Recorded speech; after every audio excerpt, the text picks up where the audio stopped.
At 10 o'clock, Sister Philomena took a PE class. There were black pumps to be given out from the metal cage in the corner, common to the whole class, assorted sizes, in different conditions, but mostly poor. Most of the children didn't know their shoe size, and if they did, they'd no way of securing it. Arms flailed, pinches were delivered, until, in some fashion, everyone was shod. Some walked wincingly, their toes mashed together. Others, who'd made the contrary error, flapped like water birds. In addition, it was mysterious. There were more left pumps than there were right, and Philly noticed that it was the poorest, the meekest, the most stupid, who were further disadvantaged by this, and had to edge along with their 2 feet swerving the same way. And here, stepping towards them in animated conversation with Agnes Dempsey, was Flood. Sister Philomena made the children stop, stand aside respectfully while the priest passed. They began, as he drew level, a drawling, yodeling chant. "Good morning, Father. Good morning, Miss Dempsey." It was the way the children always spoke when they spoke together. They learned it at 5 years old, in their first hour at school. Sometimes Philomena thought that if she ever heard it again, she would give way to screaming. She would sit on the floor and rend her garments and put ashes on her head in reparation for the foolishness of this world. Christ died to free us from the burden of our sin, but he never, so far as she could see, lifted a finger to free us from our stupidity. And as her thoughts ran on, her heart beat faster. She thought it was climbing into her throat, battering there and twisting inside out, contorting in that small space. Nobody would see it underneath her habit, but supposing she was some ordinary woman in a costume and blouse? People would nudge each other. That poor woman's heart is fighting its way out. It shocked and amazed her that the thought should occur, that she should think of herself as a woman, when in fact she was a nun. She felt her face grow red, and her hands begin to tremble. "Good morning, children," Flood said cheerfully. His eyes flickered over her. He inclined his head, sombre, walked on. Agnes Dempsey took a long look over her shoulder at the young nun. She had not turned aside fast enough to hide her expression, that compound of fear, yearning, and excitement. Agnes, in agitation and sadness, touched her wart. "I have missed all my chances in life," she thought. "Even a nun has not missed more chances than me. Virgins may see unicorns. Spinsters never do." Philomena knelt in the confessional, in the fragrance of polish and tobacco. "If you think of a sin," she said, "but you don't do it, can that be as bad as if you'd actually done it?" "Can be," Father Angwin said. "I'd need to know more."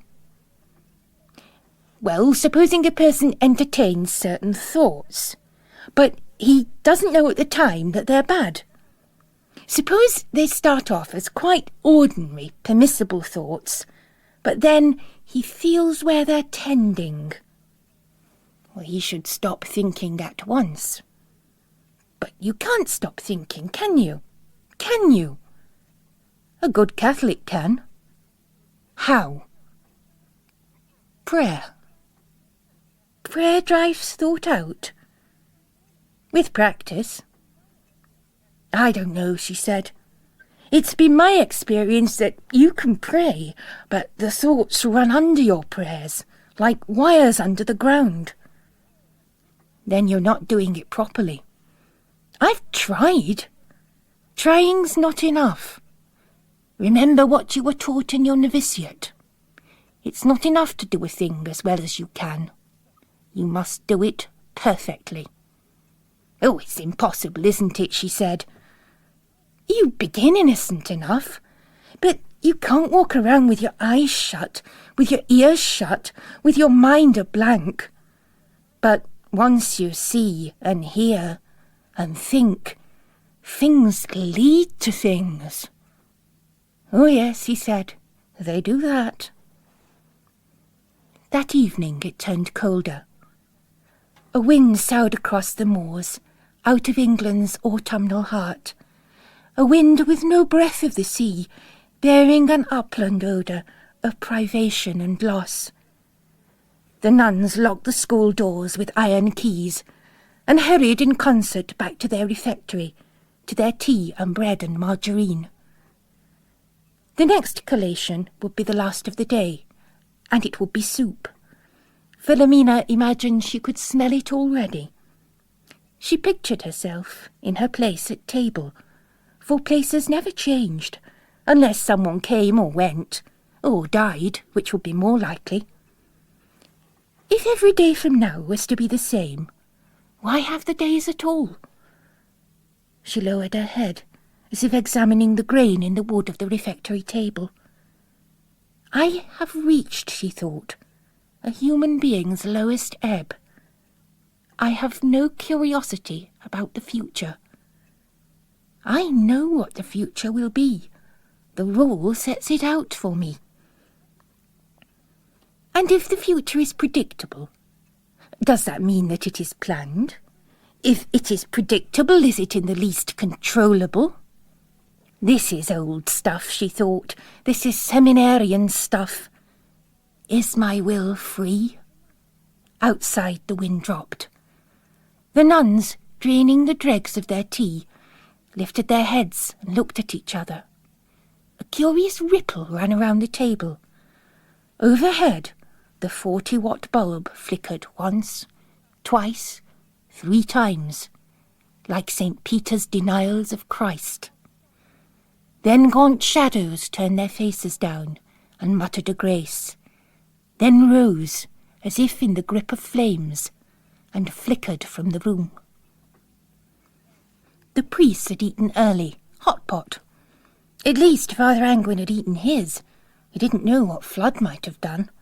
It was the usual tale, a full plate, then an empty plate. Then, too, there was the matter of the whisky bottle. Many the night he'd said to the curate, "We'll be needing a new bottle if we're to have a drink together tomorrow." But in the evening there always seemed to be enough. Not enough to hold a party with, mind. Not a quantity of whisky, but a sufficiency. "This place has gone very quiet," Father Angwin said, helping the curate to a glass. "The wind's dropped." "No, I mean in general. It's since you came. You haven't, maybe, without telling me, done a spot of exorcism." "No," Flood said, "but I have been up and done some repair work on the guttering. I was able to borrow a ladder from a pious household in Nether Horton." "It wasn't the drips and creaks that bothered us, though," Father Angwin said. "We were accustomed to those. But we used to get feet walking up and down overhead, and various banging noises, and you'd feel that someone had come in, or the door would be kicked open, and no one would enter." "Well, I entered," Flood said. "Did I not? Eventually." Agnes was of the opinion that the house was full of discarnate entities. She believes in a multiplicity of devils. Reginald Scott, I think, towards the end of the 16th century, made it 14,198,580. Now, that excluded, of course, the lords and princes of hell. That was just the ordinary drone devils. I have seen changes. Flood stared into the fire. There was a time when the air was packed with spirits, like flies on an August day. Now I find the air is empty. There's only man and his concerns." Father Angwin sat brooding, his whisky glass between his palms. The bottle was as full as ever, I am ill, he said. My soul chooseth hanging, and my bones death. My dear fellow, Flood said, fastening his gaze anxiously on the priest's face. Oh, quotation, Angwin said. The Old Testament, book of somebody or other. What cures melancholy, Father Flood? Flood said, action. At midnight, Flood went out alone. It was cold, clear, still. A dried-up half-moon was skewered against the sky. The upper air was full of snow, the year's first. He let his torch beam loose among the trees, then brought it back to his side, as if it were a serpent he was training. The old wooden doors of the garage were quite rotten. He stood back and gave them a good kick. Sister Philomena sat up in bed, quite suddenly as if she'd been given an electrical shock, and her hair, what there was of it, rose up on the back of her neck. She threw back the covers, put her feet on the chilly floor. When she stood up, a pain darted through her joints, as if her bones were filed sharp. She went to the small attic window and peered out. Her window was at the back of the convent. Beyond lay the slumbering moors, unseen but always present, like the life of the mind. Anything may happen, she thought. Her nape prickled again. She stared at the black treetops, but not for long. By Miss Dempsey's brass-belled alarm clock, the time was a minute after 12. What woke me, she thought? Was it Father got drunk and fallen over? She fumbled for her dressing gown, eased her feet into her bedroom slippers. At the foot of the stairs she stopped and listened. Nothing, not the expected murmur of voices, nor the snoring of Father Angwin fallen asleep in his chair. She sensed at once that she was alone in the house, and this sensation was enough to send her, despite the cold and her state of undress, hurtling out of the front door and into the night. Father Angwin stood quivering, a fox at bay. Waking suddenly, he had scrambled from his bed and had pulled on his clothes, armed himself with the presbytery's other torch, and taken the stairs 2 at a time, impelled by he hardly knew what. He heard the dull grate of metal striking stone. He approached the broken ground, his private graveyard, where his statues were interred. Flood, he saw. Elegant back bent, digging like an Irishman. And as he watched, the curate stepped back, and with a cavalier gesture, holding his spade at chest height, tossed the soil and gravel over his left shoulder. "Holy God!" Father Angwin said. He approached the excavations, his black feet sliding on the frosty ground. He flashed his torch beam into the hole. Would we have such a thing as a second shovel?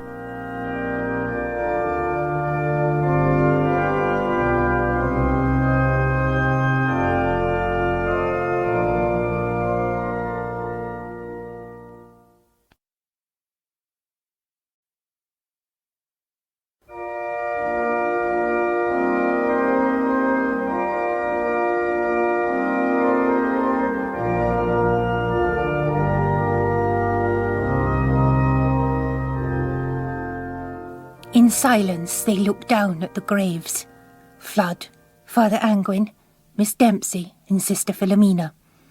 Candle flames flickered in the air, doubling and bowing like genii let out of bottles. Philly knelt. Below the loose surface the soil felt heavy, saturated.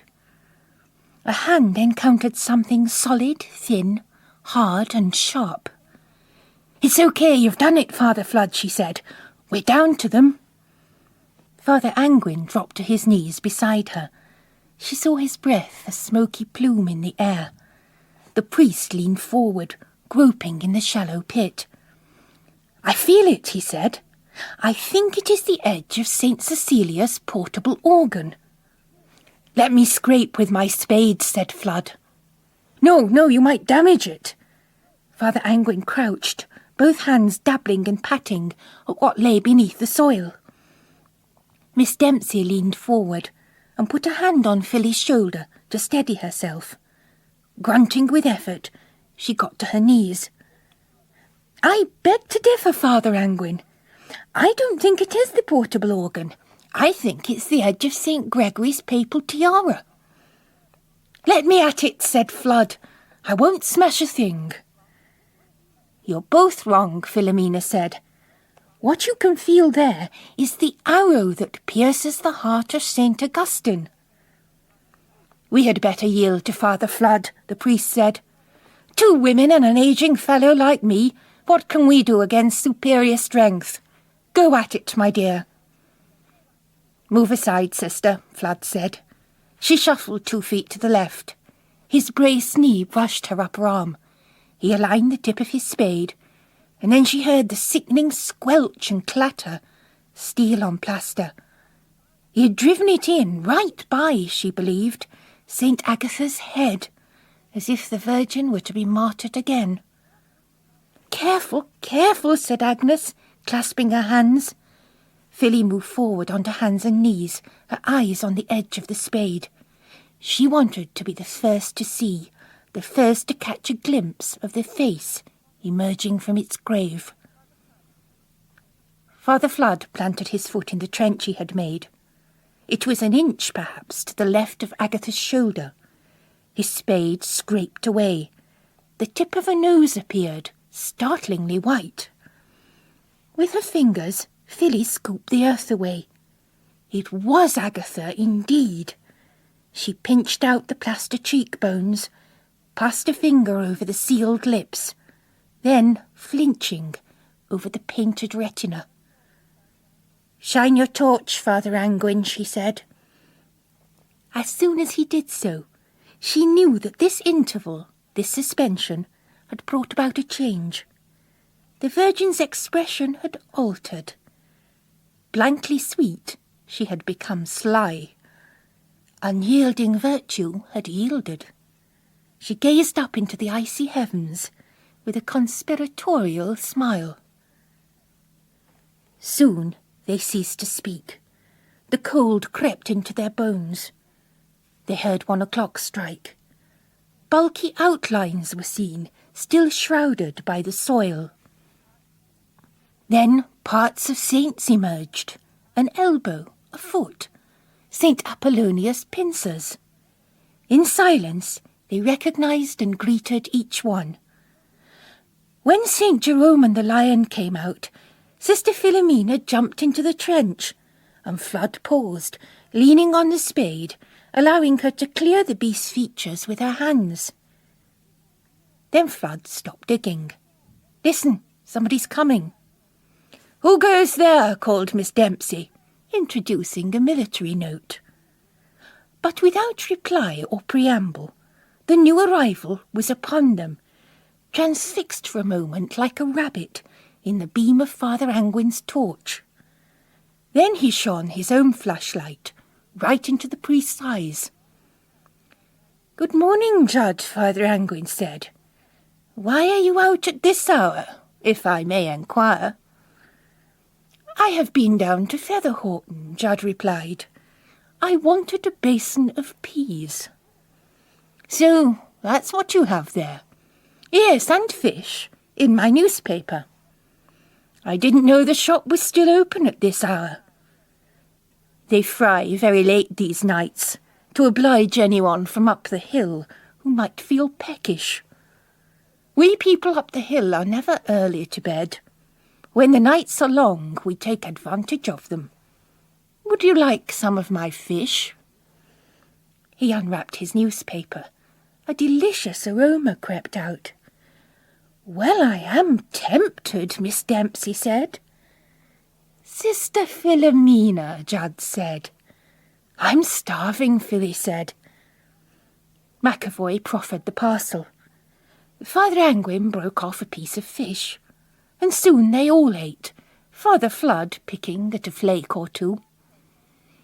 "I wonder," Father Angwin said, "whether it was fried in lard or dripping." His spirits rose. He felt quite jocular, feasting like this in the presence of his enemy, and on his enemy's own supper. "I wish we might have a fish each," he said, looking enquiring again, but this time at Father Flood. He wondered whether the curate might effect some sort of a multiplication. After all, there was a precedent for it. But Flood, though his portion had been smaller than any, continued to eat. "It seems to me now," Flood said, "that we should wait for full daylight. We need ropes and brute strength." Philly brushed earth from her habit. "You must wonder why we ever agreed to bury them. But you don't know the bishop. If we'd have left them exposed, he might have come up here with a mallet and smashed them all to bits." "I think your imagination's running away with you, Sister Agnes," Dempsey said. "And of course Father Flood knows the bishop." "We still have the bishop to contend with," Angwin said. "Our sudden bravado doesn't make him vanish away." "He could ban the statues all over again," Miss Dempsey said. "Our night's work would be wasted." Agnes touched the priest's arm. "Will we defy him?" "You could have a schism," Father Flood said. "I thought of it before," Father Angwin said. "But before I lacked heart." "You say you, Father Flood," observed McAvoy. "You don't say we. May I take it that you will not be amongst us for very long?" Flood put his spade over his shoulder. "I've done all I'm going to do," he said. "Miss Dempsey, you should make a warming drink. Perhaps you could light the oven and warm Mr. McAvoy's peas for him. He has been kept from their enjoyment."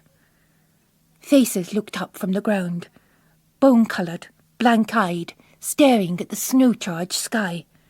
Miss Dempsey gathered her dressing-gown more closely about her. Wordlessly, she put her arm through Father Angwin's, and they turned towards the presbytery. The tobacconist followed. "I must go back," Philly whispered. "We get up at 5. Flood put out his hand. She hesitated for a moment, then placed hers in it. "There's plenty of tonight left," he said. When 3 o'clock struck, Flood placed on her forehead a chaste, dry kiss. A sacramental kiss, she thought. She closed her eyes. Flood bent his head. She felt the tip of his tongue flick across her eyelids. "Philly," he said, "you know, don't you, what you have to do?" "It will take years," she said. "It'll have to go to the bishop. It'll have to go to Rome." Flood left her for a moment, moved away. As soon as his body ceased to touch hers, she felt her courage ebb. There was no moon now, only a single mass candle, placed where she'd left it, lit again with Flood's cigarette lighter. And there were the pans upended on their rack, the pans that she had so often scrubbed for Sister Anthony, and there were the tea jugs, waiting for the morning. Flood walked about the kitchen. His feet made no sound on the stone floor. She craved real sunlight, a July day, to see him clearly and know what he looked like. "You don't have to go to Rome." "But I do. I have to be dispensed from my vows. There are papers to be forwarded. Only the Vatican can do it." "Summer will come," she thought, "and I will still be here, waiting. For who will expedite the matter? I have no friends. And another winter will come, and a summer, and another winter. By that time, where will he be?" "You're not taking in what I say," Flood told her. "You say you have to be dispensed. I say you don't have to be dispensed. You say you are bound. I say you are not bound. What law do you think keeps you here?" "The law of the church," she said. "Oh, no, I suppose that's not a law. Not like the law of the land." "But, Father—" "Don't call me that," he said. "You know the truth of the matter." "But, Father Flood, I would be excommunicated. Flood moved towards her again. The candle flared upward as if the flame had breathed. He touched her face, the back of her neck, began to draw the pins out of her veil. He lifted off the vice of her white cap. He took out the safety pins from her linen inner cap, and with one neat, firm pull, freed the drawstring and dropped the object on the floor. "You look like a badly cut hedge," he said. She felt a blush creep over her exposed neck. "Sister Anthony does it once a month. Everybody, even Purpit. The scissors are rusty. We don't have our own. I've often wished for a pair, but it's against holy poverty." Flood ran his hand over her head. The hair, an inch long in places, grew this way and that. Here was a neglected tendril growing into curl. Here was a bald patch. Here was a bristly tuft, fighting its way upward like a spring shoot fighting for light and air. He kissed her on the mouth, less sacramentally now. When day broke, Father Angwin went to sit in the confessional. Father Flood and Judd McAvoy were putting back the statues on their plinths. He drew his velvet curtain across the grille and listened fearfully to the thumps and scrapes. When the bishop comes, he thought, perhaps I can take refuge here. He wouldn't drag me out, would he, and do violence on me, like Thomas à Becket and the knights? Father's mood swung between distress and jubilation, between terror and mirth. Why should the bishop come, he thought. I suppose some malicious person like Purpit will inform him of our schism. But perhaps by then I might have become an anti-pope. And meanwhile, Miss Dempsey sat in her room, crimping a gold toffee paper into tiny folds, twisting it into a ring. She took it reverently in her right hand and slid it onto her wedding finger. It looked admirable, one of the best rings she had achieved. It seemed a pity to waste it. She took it off and slipped it into the pocket of her pinny. Smiling, Miss Dempsey rose from her chair. She went to the oval looking-glass. I shall wear the glass out, she thought. 50 times this morning she must have examined her face. It was dead white, weary. Her eyes looked sore. But all the same, her wart had gone.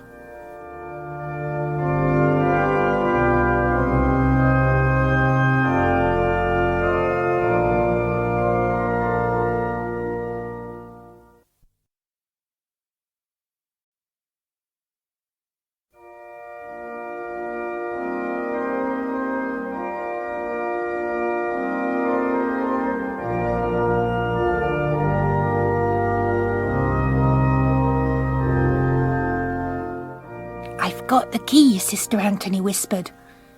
She never normally lets it out of her possession. She was in a state this morning, though. She's got a wart. The nun tapped her face. Here on her lip. Ugly thing. Come up in the night like a mushroom. Cyril said to her, Mother Perpetua, you want to get that looked at. I think it's cancer. Oh, Sister Anthony, Philly said. Whatever shall I do? Just follow me into the parlour. Sister Anthony, her veil flapping, her elbows out, made sheepdog movements behind her back. Quick now, get a move on. I thought I'd never get her out of the place. How can I go on parish visits, she said, with this excrescence? In the end, I told her there was a piece of gossip on Back Lane. Some woman ran away with her lodger. She can't resist a piece of gossip. She'll be out for the afternoon, going from house to house. It goes dark by 4:30, Philly said. We'll have you out of here by then. By 4:30 you'll be on the train. Sister Anthony ushered her into the parlour, shut the door, and shoved a chair against it. Philomena regarded her, eyes wide. I can't put those clothes on. They're years old. They're older than me. There are clothes in there that were put in before I was born." "Well, I can't credit this," Sister Anthony said. "I'd have thought you'd worry about being excommunicated, but all you care about is whether you're up with the modes." Sister Anthony bent over the chest and put the key in the lock. "Come on, you filthy thing," she said. "Come on, you ingrate mechanism." She gritted her teeth, cursed further. The lock gave. She turned back the lid. "Well now," she said. "You shouldn't be doing this for me," Philly said. "Nonsense. I'm old. What can they do to me? I wouldn't mind if they shipped me out to the African missions. I'd rather live in a leper colony than spend another year with Purpit." Sister Anthony bent over and rummaged in the chest. "Oh, by the way, Agnes Dempsey delivered this envelope for you. I can't think what's in it. I hope it's a 10-shilling note. I can't spare you more than £0.50 from the housekeeping without Purpit on my back, saying I've lost it on a horse." Philly took it, opened it carefully. A toffee paper wedding ring rolled out onto her palm. Finally, Sister Anthony got her dressed. The blue serge suit seemed best because warmest, but the jacket hung on her, and the skirt dropped almost to her ankles, washing about on her narrow frame. Sister Anthony had produced from some other source a scratchy woolen headscarf of a kind of ersatz tartan, lime green and maroon. "This will cover a multitude of sins," she said. It was the kind of thing the Featherhorton women wore. Perhaps a child of Mary had mislaid it after a meeting, and Sister had snapped it up. Shoes were a problem. Philly could just squeeze her feet into the smart little navy pair with the waisted heels, but to walk was another matter. She teetered about the parlour, wincing and crying out. "Oh, God," she said, "I've never had high heels. Oh, they do pinch." She stopped. "I suppose I could offer it up." "Not really," Sister Anthony said. "Not any more. There's no point in your offering anything up, is there?" Philomena clung to the back of a chair. "Will I be damned, Sister Anthony?" "I should think so," the nun said. "Why don't I run down to school and fetch you a pair of the children's pumps?" Philomena nodded. "Get different feet, not two lefts." "Sit down meanwhile, sister. Rest yourself." Obediently Philly sat, then burst into tears. She'd done well until now, but it was what the old woman had called her, sister.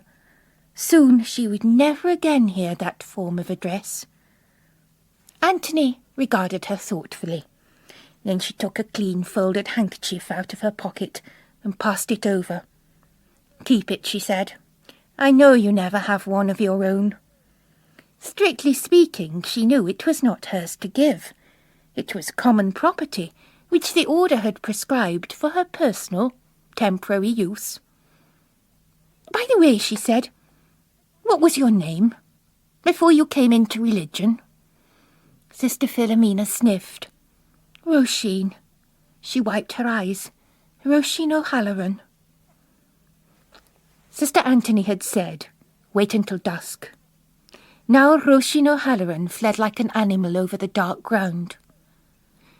In that moment, in that heart-stopping moment, before Anthony let her out of the back door, when she stood with her Gladstone bag in her hand, like a runner on his mark, she had heard in the passage approaching a little clicking noise.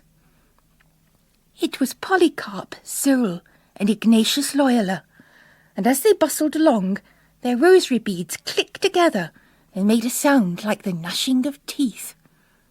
She ran, but when she'd gained the path to the allotments, she stopped and looked back, conserving her breath. 4 o'clock struck by the church clock. She saw them clustered, all 3, at an upper window. She wanted to shrink into the scrubby bushes, the standing pools. Then she saw that they were waving their handkerchiefs. dipping them up and down with a curiously sedate, formal motion. A voice carried to her. "Send us an epistle," said Polycarp.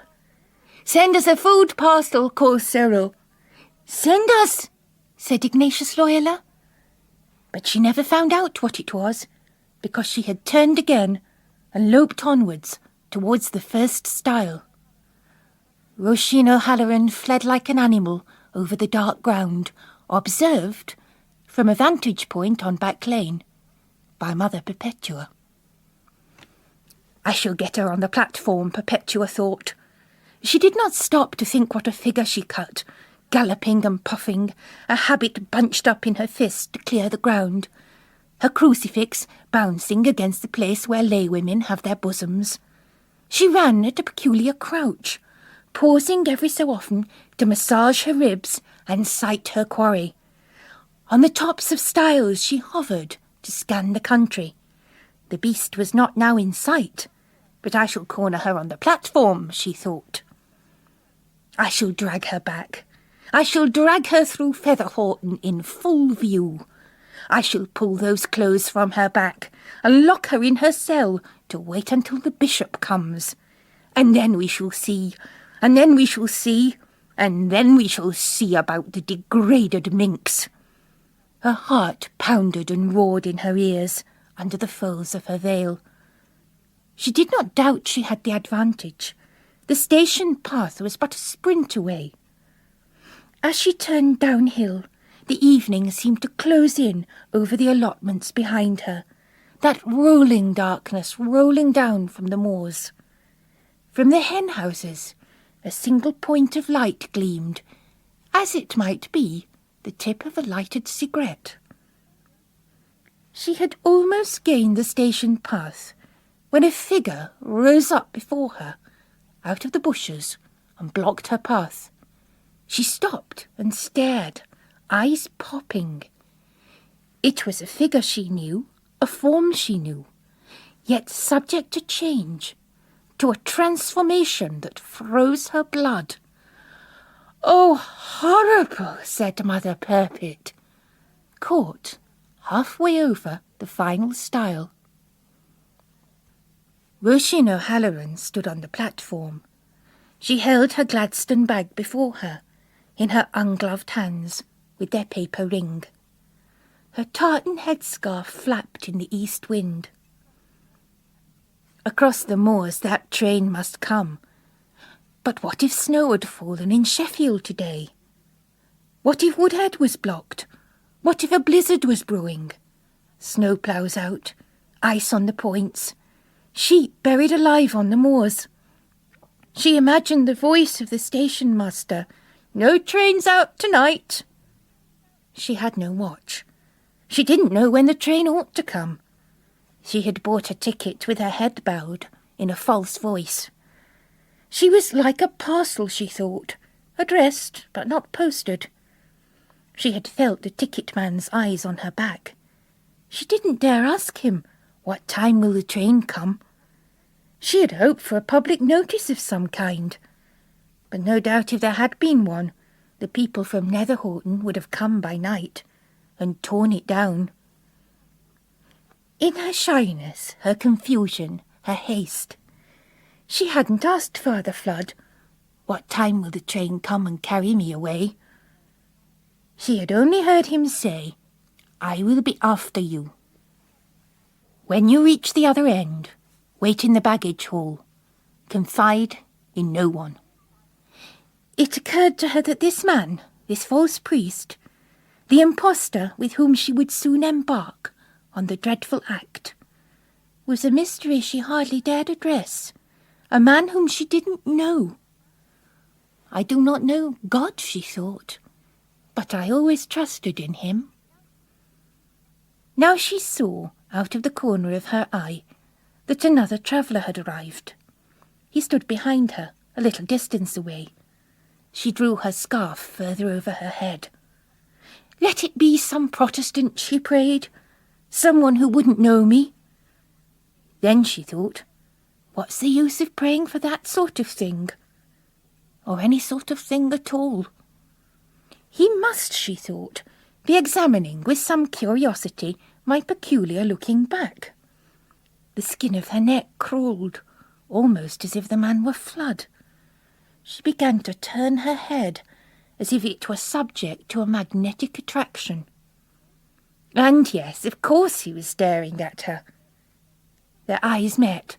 Shocked, she jerked her gaze away, as if she had seen a corpse on the track. It was Mr. McAvoy. He didn't speak. The wind tore through her jacket and sliced her through to the bone.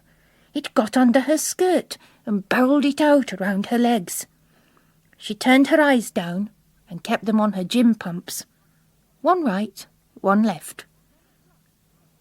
Then at last the train appeared, a dot in the distance, so faint in the gathering darkness that she could hardly be sure it was there. For seconds it seemed to stick absurdly, going neither forward nor back. Then, when she saw that it was growing larger, she stepped forward to the edge of the platform and raised her face, caught in the orange glow of the station lamps. Only when the train drew in did Mr. McAvoy step up beside her. She was trembling all over. "Sister," he said in a low voice. He swung open the carriage door for her. "Don't alarm yourself. I shall pretend not to know you. I am the soul of discretion." "Then get away," she hissed. "Leave me alone." "I only wish to be of assistance," McAvoy said. "And you know what they say, sister? Better the devil you know." With a simper, Mr. McAvoy placed her bag on the rack. A door slammed. Flags waved. And a moment later they were off, rattling across the points to Manchester, her defloration, and the Royal and Northwestern Hotel.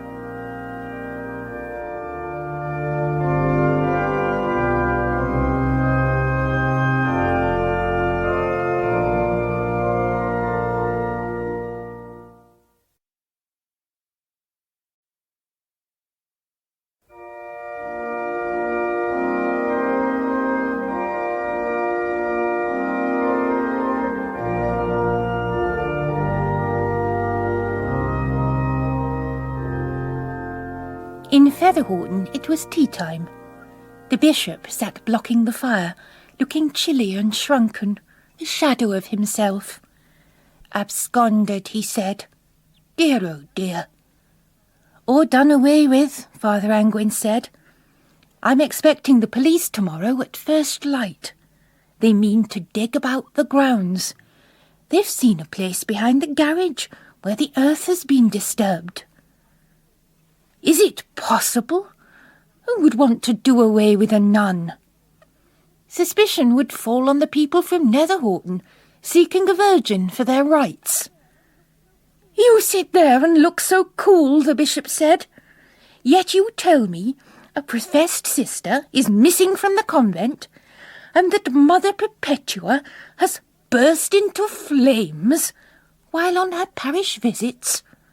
It is a very bad business, this, Angwin." "Indeed, she was only put out by the good offices of a passing tobacconist. One McAvoy by name. Do you think it was some kind of a diabolical manifestation?" "Tosh," replied the bishop with a flash of spirit. "Oh, so you think there was some modern reason why it occurred? Some ecumenical kind of reason?" "There are cases of it," the bishop said. "They call it spontaneous combustion." Father Angwin doubted the spontaneity of it. After all, the devil McAvoy had been on the scene.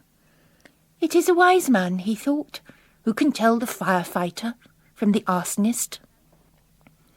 In Manchester, at the Royal and Northwestern Hotel, Roisin O'Halloran lay beneath the bedsheets, her naked body rigid in their glacial embrace. Flood undressed modestly, his back turned to her. She watched him take his handkerchief from his pocket and lay it on the dressing table, like a white nest, into which he dropped his small change. Then he gestured to her, his torso transparently white like a saint's robe, that she should turn back the covers for him and switch off the lamp. Gliding over the Axminster without a sound, he arrived at the bed. When she reached out and folded her arms around his body, she felt she was closing them on air. Her eyes open wide, her lips pressed together in fear of pain. She fell back against the pillows, her neck outstretched. She turned her head and watched the wall, the curtain, their shadows moving across the wall. Every possession is a loss, Flood said, but equally, every loss is a possession. All next day, Roisin O'Halloran lay in bed. The bed was made with stiff white linen. The eiderdown was plump and purple, the kind of quilt a papal legate might have. Flood ordered food to their room. At breakfast they had boiled eggs, and while she balanced a tray on her knees, he plied the EPNS teapot. Later they had sandwiches and fancy cakes and powerful straw-coloured wine. She sat up to drink it. Her thighs hurt. Flood said they were muscles that she had never used before. Her breasts ached. "I should have a brassiere," she said. Flood said, "Tomorrow." "I'll have lipstick," she said. "I'll have scent." "And tonight," Flood said, "we'll dine downstairs. We'll have ripe plump melons, and the best steak, and the finest brandy France can afford." In Featherhorton, the bishop sat in silence. He stared into the fire as if he wondered about its nature. "Oh, will you share a humble collation?" Father Angwin asked. "Miss Dempsey will see about it. Father Flood won't be joining us." The bishop looked up, but Father Angwin had his excuse prepared. "He has been bidden forth by a member of the Men's Fellowship. His sister is up from the country. They are having rabbit pie." "Flood," the bishop said. "Who, pray, is Flood? I know nothing of Flood." Father Angwin heard what the bishop said. He didn't answer. It was a moment before the implications came home to him. He sat very still. He was not surprised when he thought about it, not surprised at all. For what had the angel said when he explained himself to Tobias? "I seemed indeed to eat and drink with you, but I use an invisible meat and drink, which cannot be seen by men." At the Royal and Northwestern Hotel, Roisin O'Halloran descended to the dining room, leaning on Flood's arm. "She looked pretty," Flood said, in Sister Polycarp's little sailor dress. The waiters lit candles. The flames leapt between them. Crystal chinked on crystal. Wine flowed, dark as our Saviour's blood. "My palm," the girl said. "You said you'd tell my fortune again if I'd come down. I want to know my destiny." "I can't tell you that." "I thought it was written in my lines. I thought you believed in it." "Patterns can alter," Flood said. "A soul is a thing in a state of flux. Your fate is mutable. Your will is free." "I'm afraid," she said. Flood said, "Good. Nothing is achieved without proper fear." He turned to the waiter. "Champagne," he said. "Come on, man, look lively. Didn't I order champagne?" When she woke the next morning, and the bed was empty, she cried a little, in fear and shock. And yet she'd known he would leave her. "Nothing lasts," he'd said. "Not even hell, not even heaven." She got out of bed, naked, her limbs stiff. She groped around on the dressing table. Surely there be a message at least. Sunlight crept around the edges of the curtains. She switched on a lamp. Her eye fell on a paper. His handwriting was strange, black, cramped, old-fashioned. The letter was brief. "The gold is yours," it said. "You will find it in the drawer." Not a word of love. Perhaps, she thought, he doesn't love in the ordinary way. God loves us, after all. He manifests it in cancer, cholera, Siamese twins. Not all forms of love are comprehensible, and some forms of love destroy what they touch. She sat down on the bed with the letter. She twisted her bare foot on the carpet, right and left, left and right. It was a slip of the pen, she thought, when he put gold. She pulled open the top drawer of the tall boy, where his things had been. There was nothing but a drawstring bag of grubby calico. It was bulky and heavy. She stretched it open. Inside, banknotes. Jesus, she thought, has he done some robbery? Is it spirit money, or would they take it in the shops? It looked real enough. It seemed that those little sixpences he had put into his handkerchief had multiplied. Here were notes of a denomination she had never seen before. Roisin O'Halloran emptied the bag. She turned the bundles about in her hands and rifled their edges. It would be a body's work to count it. She felt sure it would be enough for anything she might want to buy. When this money runs out, she thought, I shall be somewhere else. Life will have its second chance with me. Yet why should it run out, she asked herself. This was no ordinary coin or common gold. This money is like love, she thought. Once you have some, once it has come into being, it can go on multiplying, each part dividing into itself, doubling and doubling like the cells of an embryo.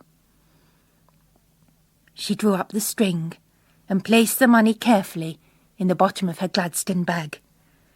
She washed and dressed herself, still crying a little. She tied her check headscarf over her bristling hair. Public opinion was nothing to her, but it would be a pity if she were taken up and sent to an asylum.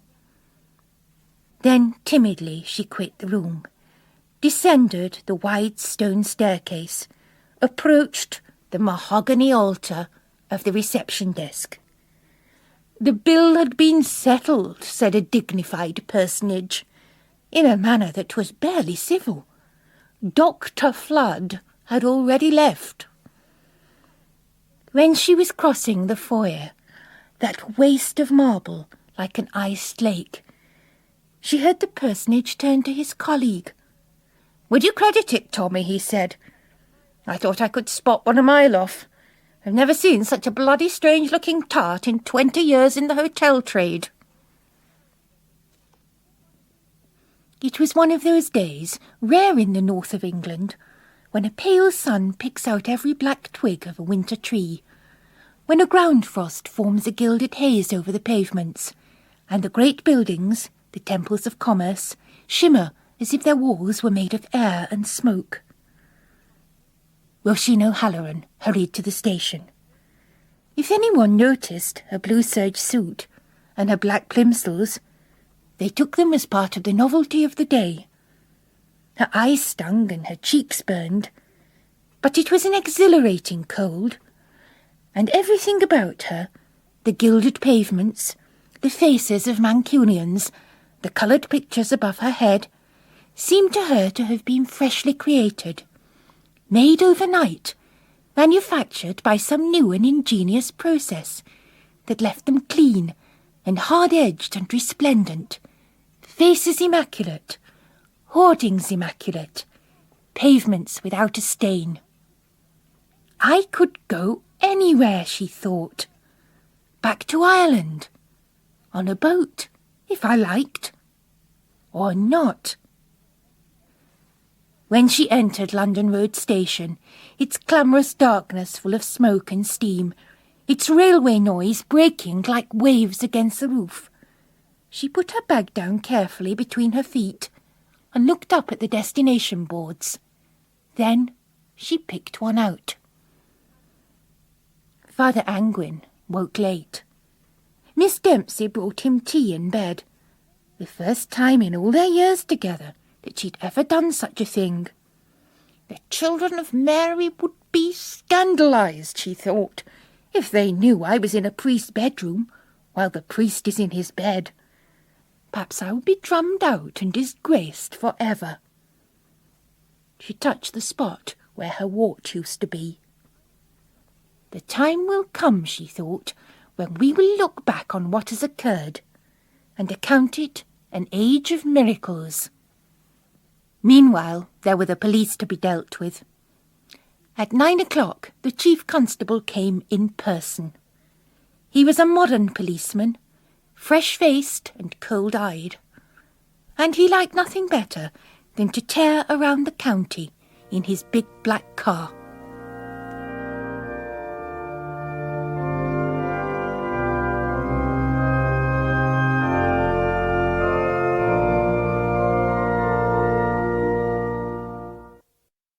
Flood was written by Hilary Mante and read by the author, and produced by Jane Robinson.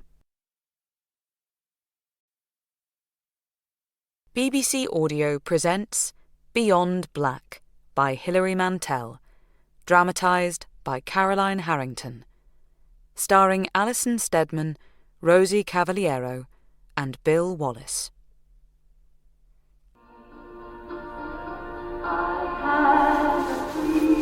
Any chance of a gin and tonic? I have to set up your photo in the foyer. Oi, do you mind? Don't start. What? Not you, Morris. You trod on me, you white-faced freak. Well, what do you expect if you lie in the middle of the floor? You know she can't see you. Like a bloody ghoul, that one. And do your trousers up. Back in a minute. Where'd you get her, girl? The churchyard? What would you know about churchyards, Morris? I bet you never had a Christian burial. Concrete boots and a dip in the river, more like. In the foyer, I set up the easel with Alison's picture on. It's 7 years old, this photo, and they've airbrushed out a couple of her chins.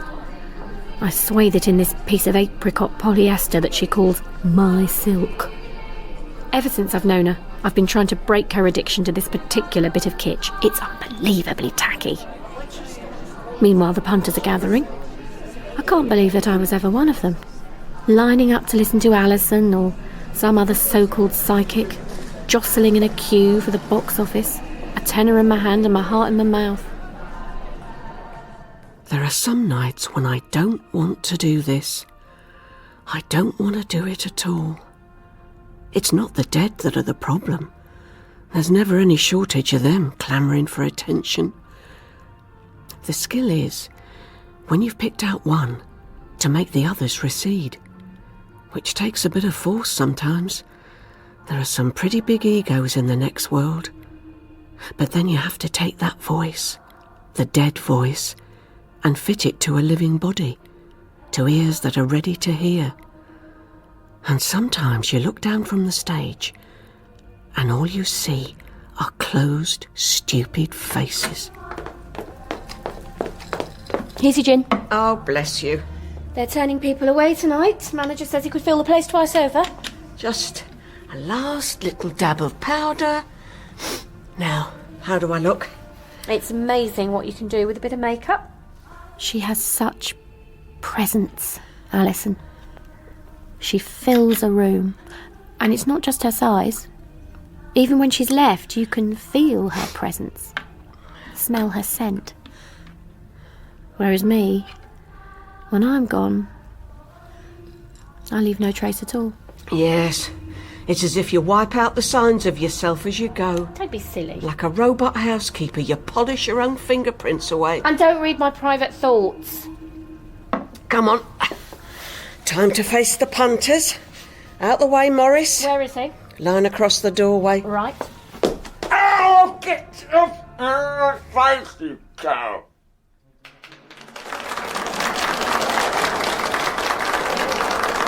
Good evening, everyone. My name is Alison Hart. Now, I want you all to sit back in your seats, take a deep breath and relax. You're not going to see anything that will frighten you. I won't be going into a trance and you won't be seeing spooks or hearing spirit music.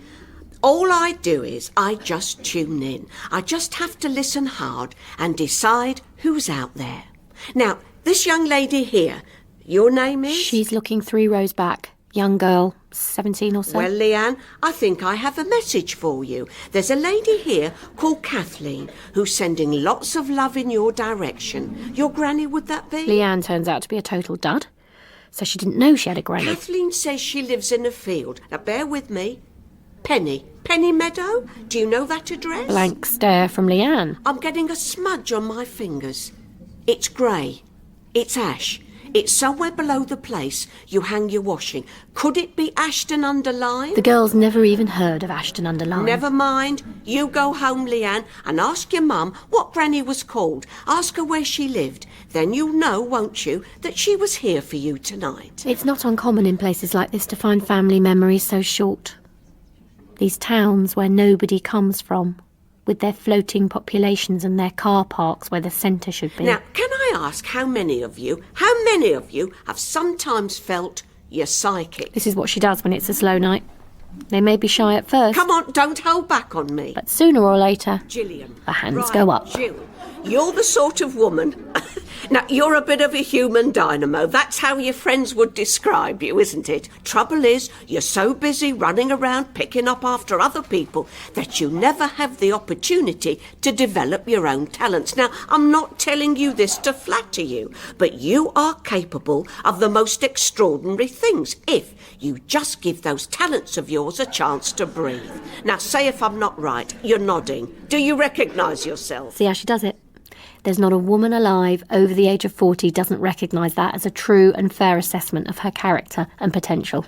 But now they all think, oh, Alison's a mind reader. Don't you listen Oh, and now she's fishing around for someone who's lost a pet. Animals have no souls. They go on in spirit, same as we do. She finds a woman whose terrier has dashed out of the front door into the And traffic. has your husband gone over too? That's it. Let the stupid woman think that Tiddles and his master are together on the other side. That'll make her feel better. And that's what Alison's paid for, after all. To give comfort. Anyone over here got blood pressure? Oh, for crying out loud. If I told her once, I've told her 20 times. It's hypertension. Without blood pressure, we'd all be dead. Yes, yeah, you darling. Carrying a bit of weight, aren't you? Oh, talk about pots and kettles. I've got your mum here and she's a bit concerned.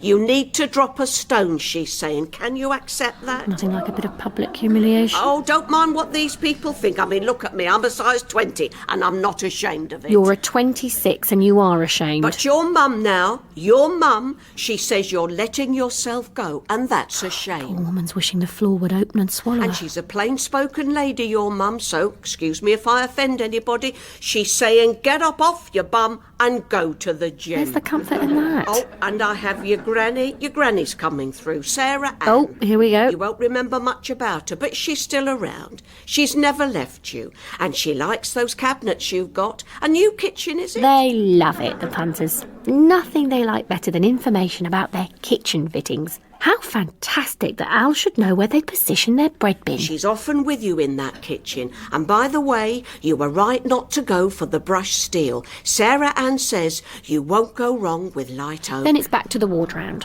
Someone with ear trouble, another with headaches, a woman with a stiff knee. Then she starts banging on about Chinese medicine, winding down towards the interval. If you ask me, it's all rubbish, but the punters go away disappointed if she doesn't throw in some jargon about meridians and ley lines and chakras and feng shui. Time to break. You've been lovely. Stretch your legs and I'll see you in 15.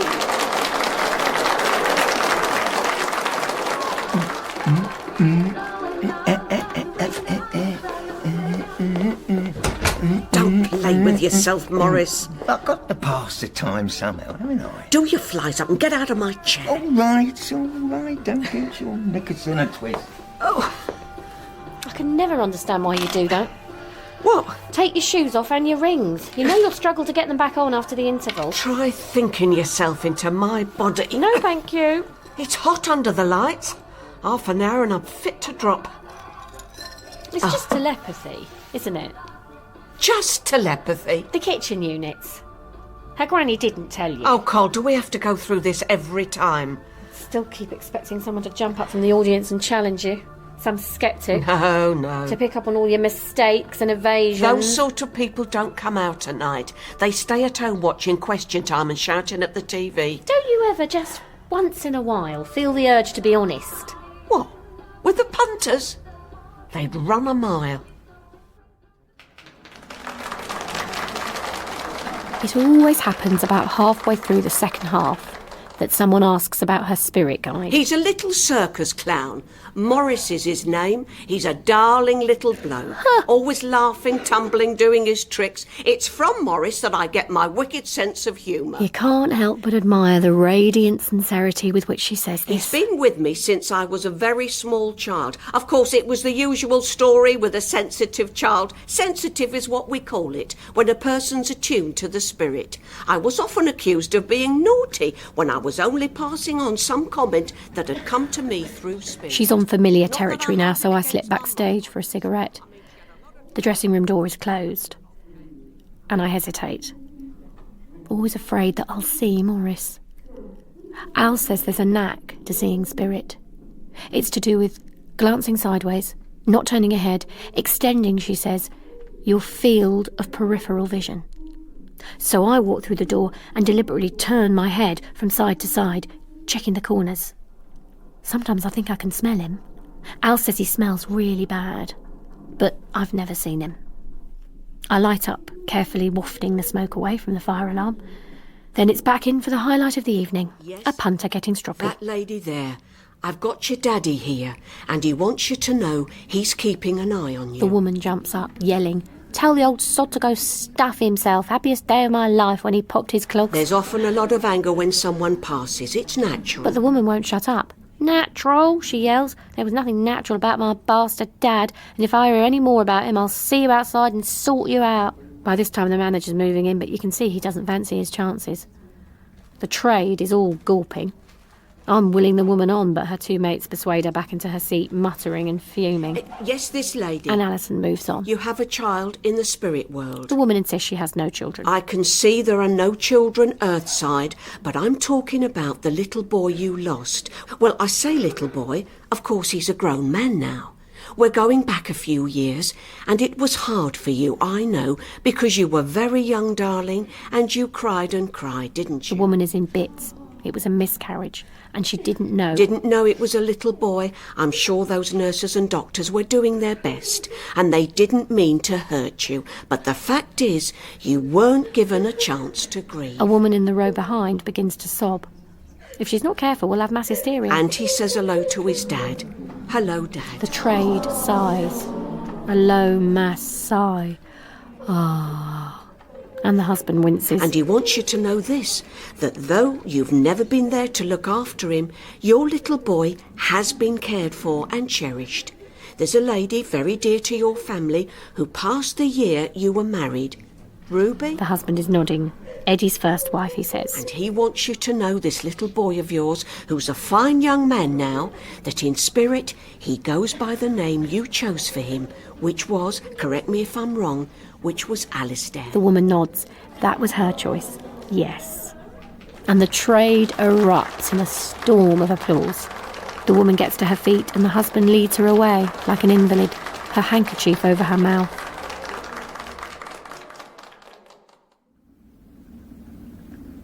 Oh, Cole, my head's throbbing. Tea's nearly ready. Has Morris gone? You know he hates hotels, ones like this anyway. New built and anonymous. Why do you think I chose it?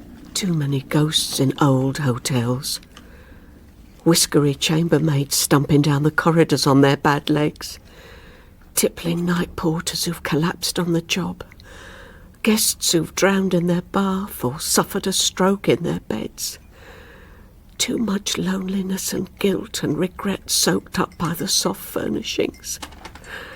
I can't deal with that. Not after a performance. Not after an evening spent dredging up other people's pain. The pangs of childbirth. The shock of a car crash. Oh, Col, I feel sick. Here, drink this. Oh, thank you. Oh, thank you for all your patience. I don't know how you do it. These broken nights. Oh, you know, if I'd had kids. I'm so grateful. I might not show it, but I am. I don't know where I'd be now if we'd never met. And sometimes when she's really bad, and I'm rummaging in her overnight bag looking for the brandy, I panic. Al, don't leave me. Don't die and leave me without a house and a job. You're a silly fat cow, but I don't want to do this world on my own.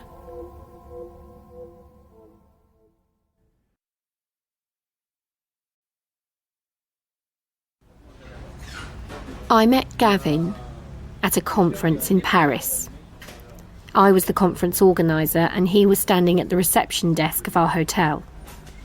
His key card wouldn't work and he was entertaining the staff with his sad efforts in franglais. I sorted out the problem for him. Not a good idea. He would rather have slept in the corridor than be rescued by some bint wearing a photograph of herself pinned over her left tit. Well, All the same, call it. he invited me for a drink. Well, call it. You're not a bad-looking bird. He read the name off my badge. I didn't sleep with him until the final night of the conference because I didn't want to seem cheap. But I knew he would be mine. We moved into a converted flat in Witton and then got married. We went to a hotel in Berkshire for the wedding breakfast. The pudding was strawberries and meringue stacked up in a tower, served on frosted glass platters with little green flecks, which proved to be not chopped mint leaves, but finely snipped chives. I told the duty manager I would sue the hotel in a small claims court. They paid me off, as I knew they would. Gavin and I went back there gratis for our anniversary dinner and enjoyed a bottle of house champagne. But by then the marriage was over. Nobody's fault. I just couldn't see any future in it. Now, I wouldn't have described myself as superstitious or interested in the occult in any way, but I bought this book, an encyclopedia of the psychic arts. Occult, I discovered, meant hidden. I was beginning to feel that everything of interest was hidden, and none of it in the obvious places. Don't, for example, look in trousers. I consulted a psychic in Isleworth. She had a crystal ball, and afterwards I couldn't remember a word she said. Then I tried a palmist, and I had my horoscope cast. I decided to have Gavin's done too, but I wasn't sure his chart was valid because he couldn't remember what time of day he was born or where. I decided to consult his mother. I very much doubt if my mother would have retained that piece of useless information, her brain being somewhat overburdened with things like where is my plastic washball for my Persil and what is the latest development in bloody EastEnders. The astrologer didn't seem to think it mattered, but a few days later I called his mum. Renee, is that you? How did you get my name? It's me. I've got replacement windows and replacement doors. I've got a conservatory coming next week. I never give to charity. I planned my holiday for this year and I had a new kitchen when you were last in my area. It's about Gavin. It's me, Colette. I need to know when he was born. But take my name off of your list. If you must call, could you not call during my programme? It's one of my few remaining pleasures, not that I need any others. I've had my suite recovered. I've had a spa bath already, and a case of vintage wine, and a stair lift to help me keep me independence. Have you got that? Are you taking notice? Bugger off. I put the phone down and walked back into the sitting room. Gavin had his bare feet on the sofa arm and was reading What Car. Do you want peas or green beans? With what? Cutlets. What's that? Lamb chops. Oh, okay, whatever. Both. You can't have 2 green veg. Who says? Your mother. When? Just now on the phone. My mother was on the phone? Just now. Bloody amazing. Why? Why should it be? Because she's dead. What the hell do you mean she's dead? It happened this morning. My sis rang. Carol. Is this a joke? I need to know, is this a joke? Because if it is, Gavin, I'll kneecap you. Oh, God help anybody who made a joke around here. Please, Gavin. Put down What Car. Look at me, will you? Now tell me, what happened? She was getting her shopping in Safeways. And? I suppose she was pushing her trolley. And then? She fell over. She didn't die there, did she? In the aisle? No, they got her to the hospital. Carol's proposing to get the bungalow on the market as soon as poss. Should be a really good payout. The place is worth a few quid, which will mean I can get my Porsche 911. Aren't you upset? Well, we've all got to go, haven't we? What's it to you? And she lived in a bungalow? Of course she did. Well, she told me that she had a stair lift installed. Which, if she lived in a bungalow, she couldn't have. When did she tell you that? Just now, on the phone. Hello? Anyone home? Oh, are you ever stupid? I told you she's dead. I'd heard of women who, before leaving their husband, scissored up his clothes. But Gavin's clothes, in their existing state, were punishment enough. I waited till he was asleep, got out his laptop, copied the files I thought might be useful, and then erased everything he needed for work and overwrote his programmes. Next day I went to see a noted psychometrist, Natasha. I didn't know then, of course, that Natasha, or Mandy, as she's really called, would figure in my later life. I gave her my wedding ring. Oh dear. Oh, don't worry, I've already left him. Sometimes you've got to cut your losses, haven't you? Well, sweetie, what else can I tell you? It's possible I might be psychic myself. I dialed a number and a dead person answered. That's unusual. I was calling my mother-in-law. It turned out she was dead. So she came over from the beyond? Yes. Well, what did she say to you? She said she got a stair lift. It was a lie. Well, perhaps she got one in spirit. Nothing like that's ever happened to me before, but I think it proves I must have a gift. And I'm a bit bored with my job, to be honest, and I wouldn't mind a change. I wondered about this. If there's any money in it. Well, if you think you could stand the pace, you have to train. Oh, do you? It's not enough just to be able to do it. You'd need to build up your psychic skills. You can't expect to start cold at your age. I beg your pardon, at my age. I started at 12. Look, you've got a good career now. I can see that. So why waste it? Want me to do the cards? If you're going to work with higher powers, it will happen, believe me. Nothing will stop it. But you'll get the here and now sorted if you heed my advice. Letter M comes to mind. M for man. Someone's coming into your life, not yet. An older bloke. Not too keen on you at first, I must say.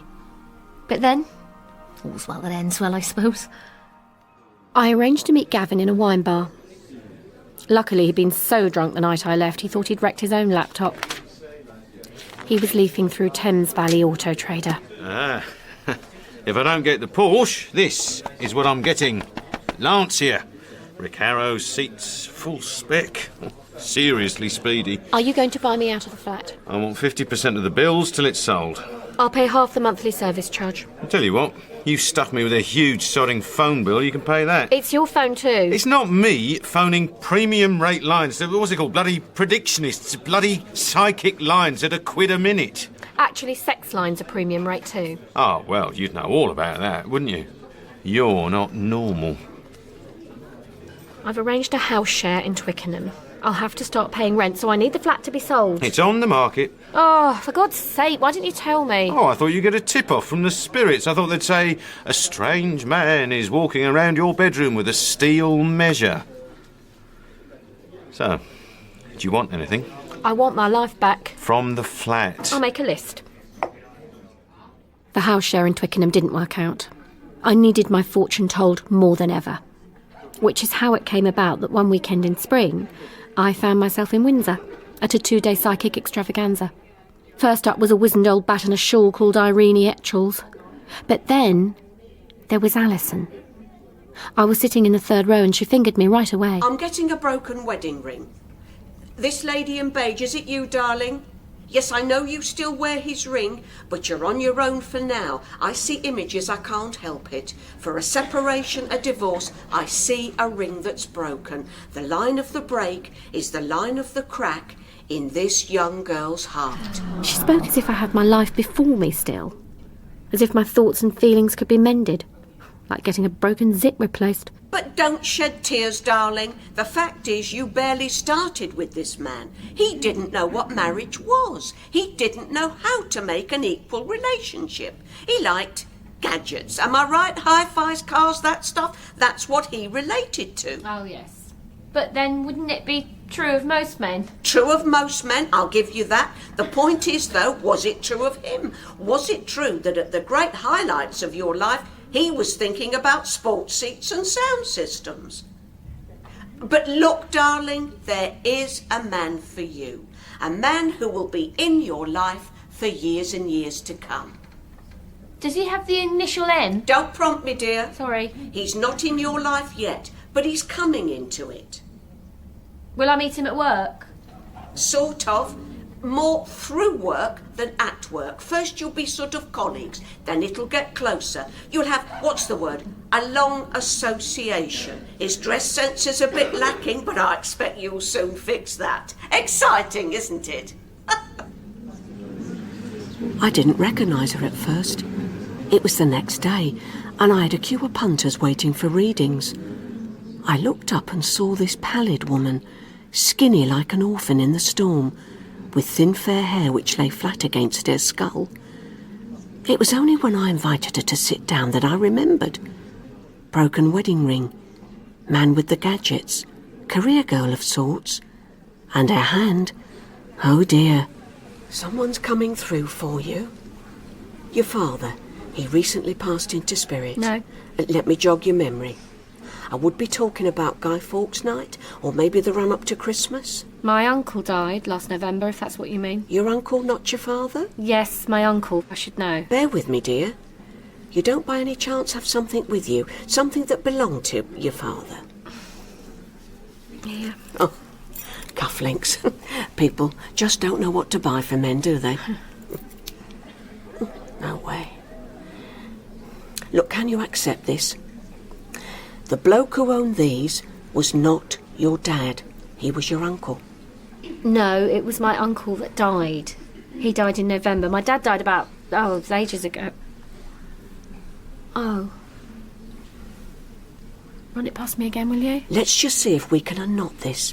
You say these are your father's cufflinks. I say no, though they may have belonged to the man you called your father. You say your uncle passed last November and your father passed years ago, but I say your uncle has been a long time in spirit, but your dad passed in the autumn. Now, are you with me? I mean, I don't want you to think I'm slandering your mum, but these things happen in families. Now, your uncle's name is? Mike. Mike. And your dad's? Terry, right? So you think. But the way I see it, Terry's your uncle and Uncle Mike's your dad. He was always hanging about, Mike.